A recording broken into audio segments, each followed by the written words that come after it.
Lumabas tayo, tayo punten pero hindi tayo sa labas, no? Kasi yung tindahan ni Amo, nabuksan yung pintuan. Ayan siya. Nandito ako ngayon, naka-raincoat. Ako ang sumugod dito sa ulan. So, pagkakas na ulan, nabuksan yung pintuan. So, ayan nga.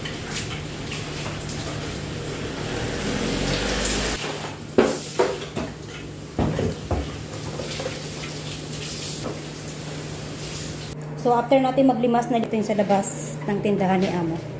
So, ito yan siya. So, maraming puno. Safe naman dito. Ayan, yan ang main road. At may mga nakatambay na sasakyan at mga bus. Kasi nga, mostly pag Typhoon 10, walang biyahe. So, ito yung gilid. So, tumila na yung ulan.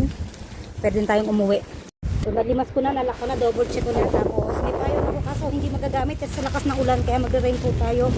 So, uwi na tayo habang hindi pa bumubugso uli ang malakas na ulan at hangin.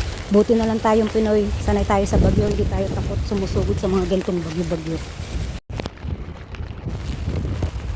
Ito na yung aming bahay. Ito pa naman yung aking tinukuran. Sa payang tinuba. Pero ayan, nagkalat yung mga basura sa loob ng bahay namin. I'm home.